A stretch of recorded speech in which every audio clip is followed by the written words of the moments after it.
পুজোতে বৃষ্টির ভ্রুকুটি।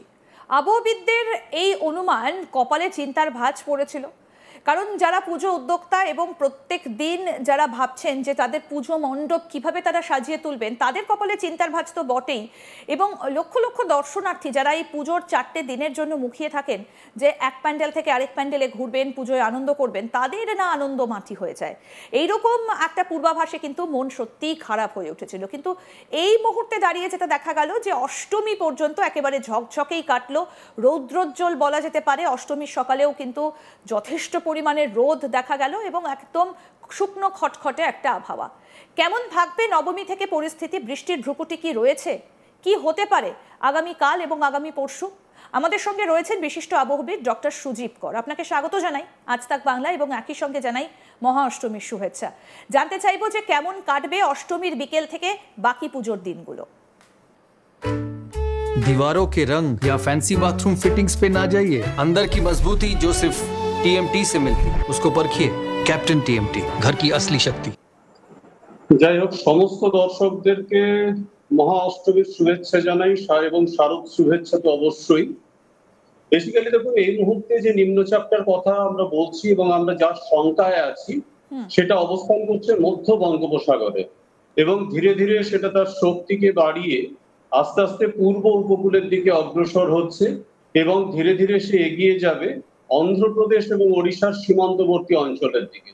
তারপর আস্তে আস্তে সেটা খানিকটা উত্তর এবং উত্তর পূর্ব দিকে স্থানান্তরিত হবে।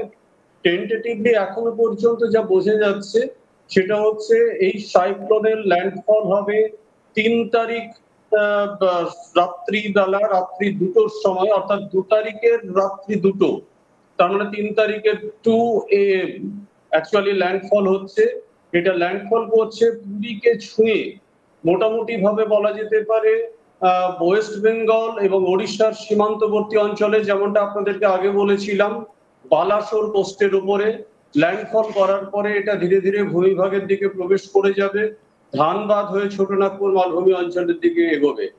বেসিক্যালি এই মুহূর্তে যে নিম্নচাপের প্রকৃতি, সেটা কিন্তু খানিকটা শক্তি বাড়ালেও যথেষ্ট শক্তি বাড়াতে পারবে না। তার কারণটা হচ্ছে ইমম্যাচিওর কন্ডিশনে ল্যান্ডফল করে যাচ্ছে। दीवारों के रंग या फैंसी बाथरूम फिटिंग्स पे ना जाइए। अंदर की मजबूती जो सिर्फ टीएमटी से मिलती है उसको परखिए।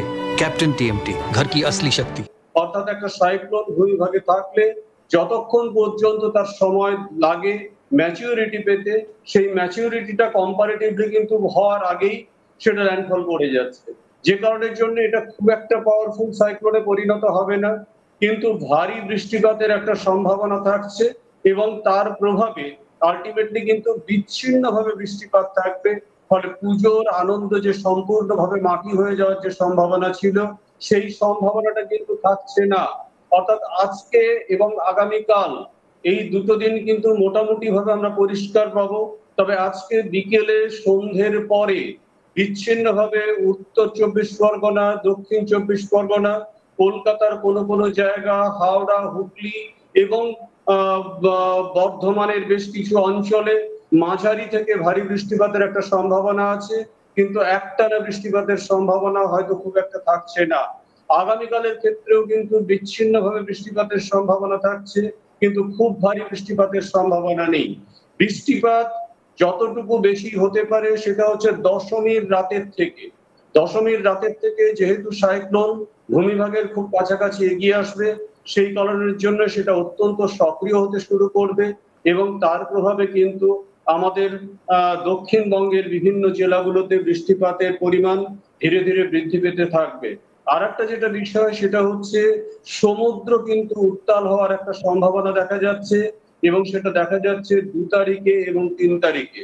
মূলত 2 তারিখ এবং 3 তারিখ এই দুটো দিনে সমুদ্র উত্তাল হতে পারে।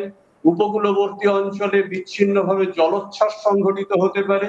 তবে খুব বেশি কিছু যে বৃষ্টির প্রভাব আমাদের পশ্চিমবঙ্গের উপরে আসবে সেটা আসবে না। যতটুকু প্রভাব আমরা পাবো সেটা হচ্ছে 2 তারিখ রাতের থেকে এবং 3 তারিখ প্রায় সারাদিন এই প্রভাবটা চলতে থাকবে। সুতরাং অষ্টমী এবং নবমীর যে আনন্দ, যেটা সম্পূর্ণভাবে নষ্ট হয়ে যেতে পারতো বলে আমরা ভাবছিলাম, সেই আনন্দটা কিন্তু সম্পূর্ণভাবে নষ্ট হচ্ছে না। আপনারা অষ্টমী এবং নবমীকে ভালোভাবে উপভোগ করতে পারবেন। অষ্টমীর রাত্রিবেলা অর্থাৎ সন্ধ্যের পরে, বিকেলের পরে আস্তে আস্তে বেশ কিছু অঞ্চলে বৃষ্টিপাত শুরু হতে পারে। এছাড়া কিন্তু দশমীতেও বিচ্ছিন্নভাবে হয়তো বৃষ্টিপাত থাকবে। দশমীর সকাল থেকে, নবমীর সকাল থেকেও বিচ্ছিন্নভাবে বৃষ্টিপাত থাকবে। কিন্তু অতি ভারী বৃষ্টিপাতের যে সম্ভাবনা, সেই সম্ভাবনা কিন্তু এই সাইক্লোনের থেকে থাকছে না, এটুকু বলা যেতে পারে। একদম, অর্থাৎ স্যার আপনি যেটা বলছেন যে অতি ভারী বৃষ্টির যে আশঙ্কাটা করা হয়েছিল শহর কলকাতা এবং পার্শ্ববর্তী যে জেলাগুলো রয়েছে ভেসে যেতে পারে, সেই আশঙ্কা এখন আর নেই। কিন্তু এই পর্ব কতদিন পর্যন্ত চলবে? কারণ সামনের সপ্তাহেও তো লক্ষ্মী পুজো রয়েছে, সেটাও তো প্রত্যেক বাঙালির ঘরে ঘরে হয় পশ্চিমবঙ্গে। এই বৃষ্টিটা কতদিন পর্যন্ত চলবে? দেখুন, আসলে বঙ্গোপসাগরের যে প্রকৃতি, তার যে অবস্থা, এই অবস্থার কিন্তু উন্নতি হওয়ার সম্ভাবনা এই মুহূর্তে দেখা যাচ্ছে না। কারণ এই নিম্নচাপ, আবারও নিম্নচাপ তৈরি হবে বঙ্গোপসাগরে এবং সেই নিম্নচাপের প্রভাব কিন্তু আবার ভূমিভাগের উপরে পড়বে। আপাতত এই নিম্নচাপের যে প্রভাব, সেটা ৪ তারিখ থেকে আমরা আবার পরিষ্কার আকাশ পেয়ে যাব। আমরা এখানে কিন্তু আর বৃষ্টিপাতের প্রভাব থাকছে না। লক্ষ্মী পুজো হয়তো বিচ্ছিন্নভাবে হালকা ২-১ পশলা বৃষ্টি হলেও আলটিমেটলি খুব ভারী বৃষ্টিপাতের কোনো সম্ভাবনা লক্ষ্মী পুজোতে থাকছে না।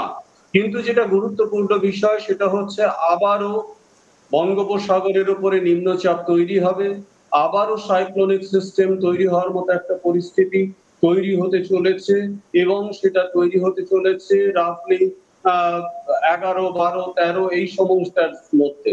অর্থাৎ তার ফলে কিন্তু পুনরায় আবার বৃষ্টিপাত সংঘটিত হওয়ার মতো সম্ভাবনা তৈরি হচ্ছে।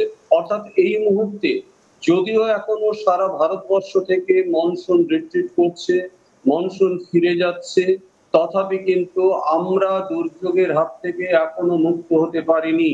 কারণ এই রিট্রিটিং মনসুন পিরিয়ডে বঙ্গোপসাগরের জলের তাপমাত্রা বেশি থাকার জন্য স্বাভাবিকভাবে জলের যে বৈশিষ্ট্যগত প্রকৃতি, সেই বৈশিষ্ট্যগত প্রকৃতি প্রভাবিত হচ্ছে। প্রচুর পরিমাণে জলীয় বাষ্প ভূমিভাগের মধ্যে প্রবেশ করে যাচ্ছে। আপনারা জানেন ভালো করে, এই বছরটাকে আমরা লা নিনা ইয়ার বলছি। সেই কারণের জন্য বঙ্গোপসাগরের দুদিকে জলের তাপমাত্রা দু ধরনের। উত্তর দিকে জলের তাপমাত্রা এই মুহূর্তে বেশি আছে, কিন্তু সেটা ধীরে ধীরে হ্রাস পাবে, কিন্তু দক্ষিণ দিকে জলের তাপমাত্রা বৃদ্ধি পেয়ে যাবে। যার ফলে কিন্তু আলটিমেটলি আমরা এই সিচুয়েশনের হাত থেকে এক্ষুনি মুক্তি পেতে পারছি না। আমরা মোটামুটি ভাবে বলা যেতে পারে এই অক্টোবরের ২০ থেকে ২২ তারিখের পরে হয়তো বৃষ্টি আর হবে না, এটুকু বলা যায়। একেবারে বিদায় নেবে বঙ্গ থেকে। অনেক ধন্যবাদ স্যার, আপনাকে অনেক ধন্যবাদ। বিশিষ্ট আবহবিদ ডক্টর সুজীব কর আমাদের সঙ্গে ছিলেন। অর্থাৎ পুজোর আনন্দ কি মাটি হবে সেটা নিয়ে যে দোলাচল ছিল, যে আশঙ্কা ছিল, একদম স্পষ্ট করে তিনি জানিয়ে দিলেন যে না, পুজোর আনন্দ আর মাটি হবার তেমন কোনো ভয় নেই। তবে বিক্ষিপ্ত কিছু কিছু জায়গায় বৃষ্টি হতে পারে। তবে দশমীর রাত থেকে বৃষ্টি বাড়তে পারে, ৪ তারিখ পর্যন্ত বৃষ্টি চলবে, তেমন একটা পূর্বাভাস কিন্তু জানালেন ডক্টর সুজীব কর। তারপর আবারও আকাশে রোদের দেখা মিলবে। আরও আপডেট পেতে দেখতে থাকুন আজ তাক বাংলা। সাবস্ক্রাইব করুন, নোটিফিকেশন পেতে বেল বাটন অপশন প্রেস করুন।